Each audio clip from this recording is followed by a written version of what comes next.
नमस्ते, सदावत्सले मातृभूमि, जय हिंद। दोस्तों अब भारत चीन को घेरने की एक बड़ी तैयारी करने में लग गया है, जिसके लिए भारत एक और नया संगठन बनाने को तैयार है, जिसमें कि भारत के साथ दो और ताकतवर देश साथ में आएंगे। दोस्तों चीन की बढ़ती हुई आक्रामकता के बावजूद भले ही अमेरिका जैसी विश्व शक्तियां मिनमियाती हुई नजर आ रही हैं, लेकिन भारत शांत तरीके से उसे उसकी औकात में लाने के उपायों में जुटा है। अब चीन के खिलाफ भारत ने एक बड़ा फैसला ले लिया है।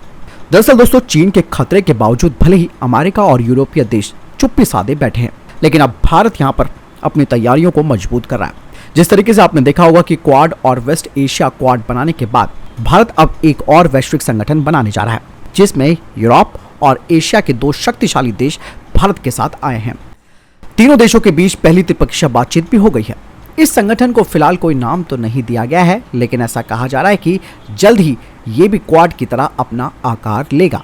बता दें कि भारत के साथ फ्रांस और संयुक्त अरब अमीरात हिंद प्रशांत क्षेत्र में सहयोग बढ़ाने के लिए साथ में आए हैं। तीनों देशों ने अभी हाल ही में एक नए त्रिपक्षीय फ्रेमवर्क के तहत हिंद प्रशांत में सहयोग के संभावित क्षेत्रों पर चर्चा की है। फिलहाल तीनों देशों ने आपसी सहयोग के लिए समुद्री सुरक्षा, क्षेत्रीय संपर्क, ऊर्जा और खास सुरक्षा, इसके अलावा आपूर्ति श्रृंखला सेक्टर की पहचान की है। इन क्षेत्रों में तीनों देश अपने अपने रुख को लचीला बनाकर एक दूसरे को सहयोग प्रदान करेंगे। इस शुरुआती बैठक के बाद भारतीय विदेश मंत्रालय ने भी कह दिया है कि भारत ने फ्रांस और संयुक्त अरब अमीरात के साथ एक त्रिपक्षीय बैठक की, जिसमें कि आपसी सहयोग को लेकर कई क्षेत्रों की पहचान की गई है। तीनों ही देश हिंद प्रशांत क्षेत्र में कारोबार और सुरक्षा से जुड़े दूसरे क्षेत्रों में सहयोग प्रदान करेंगे। दरअसल दोस्तों चीन की बढ़ती सैन्य ताकत को लेकर दुनिया चिंतित है, और यही वजह है कि चीन को अकेला घेर पाना बहुत मुश्किल है। इसीलिए अलग अलग तरीके के गुट बनाए जा रहे हैं, जो कि बेहद जरूरी हो जाते हैं चीन को काउंटर करने के लिए। सबसे बड़ी बात दोस्तों हिंद प्रशांत क्षेत्र की आती है, जहां पर चाइना लगातार अपने प्रभुत्व को बढ़ाने की कोशिश कर रहा है। ऐसे में अमेरिका का भी हिंद प्रशांत क्षेत्र में भारत के साथ आना, ऑस्ट्रेलिया का भी भारत के साथ आना कहीं ना कहीं इस बात की ओर इशारा करता है कि चीन अब किसी को सीधे तौर पर आंखें नहीं दिखा सकता है। जहां तक बात करते हैं भारत, फ्रांस और यूए की, तो तीनों देशों ने हिंद प्रशांत क्षेत्र में ही ज्यादा फोकस किया है, जिसमें कि मानवीय सहायता, आपदा राहत, क्षेत्रीय संपर्क और कई तरीके के सहयोगों पर बातचीत हुई है।